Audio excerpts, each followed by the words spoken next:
So Gachibowli Vinayak నగర్లో భారీ అక్రమ నిర్మాణాలు, అనుమతులకు మించి అంతస్తులు, ఫైర్ సేఫ్టీ లేకపోవడంతో స్థానికుల ఆందోళన అంట. సో ఈ అక్రమ నిర్మాణాలు నిర్మిస్తున్నారు కానీ దానికి ఇంకా మొత్తం పూర్తిగా దానికి సేఫ్టీ లేదంట. సో దాని గురించి స్థానికులు ఆందోళన చెందుతూ ఉన్నారట. సో ఇవన్నీ అక్రమ కట్టడాలే. షేర్లింగంపల్లి సంబంధించి సర్కిల్ అయితే 49 పరిధిలోని గచ్చిబౌలి వినాయక్ నగర్ ప్రాంతంలో అనుమతులకు విరుద్ధంగా భారీ అక్రమ నిర్మాణాలు కొనసాగుతున్నాయని స్థానికులు ఆరోపిస్తూ ఉన్నారు. Plot number 62, plot number 129/A, plot number 10 ఇంకా కొన్ని అక్రమ బిల్డింగ్స్ కొందరు బిల్డర్స్ మంజూరైన అనుమతులను అతిక్రమించి భవనాలు నిర్మిస్తున్నట్లు తెలుస్తోంది. స్థానికుల వివరాల ప్రకారము సంబంధిత భవనాలకు స్టీల్డ్ ప్లస్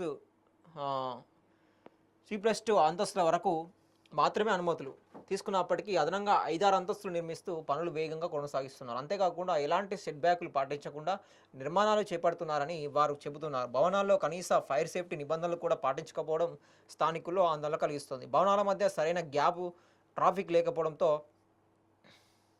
ఏదైనా అగ్ని ప్రమాదం జరిగితే ఫైర్ ఇంజన్ చేరుకోవడం చాలా కష్టమవుతుందని వారు అంటున్నారు. ఇంత భారీగా అక్రమ నిర్మాణాలు జరుగుతున్నప్పటికీ Serilingampally circle town planning supervisor Akbar ఇటువైపు కన్నెత్తి చూడకపోవడం స్థానికులను ఆశ్చర్యానికి గురి చేస్తుంది. ఎందుకు చూస్తాడు? చూడడు.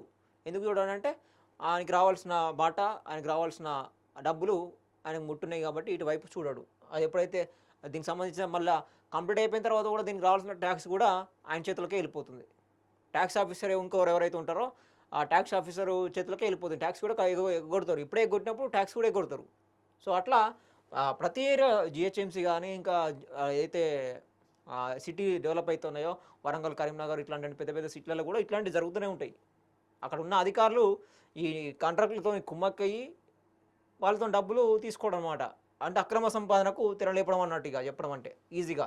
సో ఇక ఇదేమైనా అయిపోయినాయి ఇక అక్కడ ప్రజలకు అనవసరము అక్కడ తీసుకోవాల్సిన సేఫ్టీ, మరి అక్కడ రోడ్డు వెడల్పు ఎంత ఉండాలి, ఫైర్ సేఫ్టీ జరిగితే ఎట్లా, దాని లోపలికి రవాణా సౌకర్యం ఎట్లుండాలని చెప్పేసి అవన్నీ పద్ధతులు అవసరం లేదు. లోపల ఫైర్ సేఫ్టీ కూడా అవసరం లేదు. పెద్దది తీసుకున్నప్పుడు అంత పెద్దగా కట్టినప్పుడు దాన్ని ఒక ప్రమాదం జరిగితే దాన్ని ఎట్లా తగ్గించాలి, ఎట్లా కాపాడాలని చెప్పేసి ఆ ఫైర్ సేఫ్టీ, బిల్డింగ్ సేఫ్టీ కూడా పట్టించుకోరు అనమాట. అంటే రెండు అంతస్తుల పర్మిషన్ తీసుకొని G+2 తీసుకొని ఏదైతే 6 ఫ్లోర్స్ వరకు అక్రమంగా నిర్మిస్తారన్నమాట.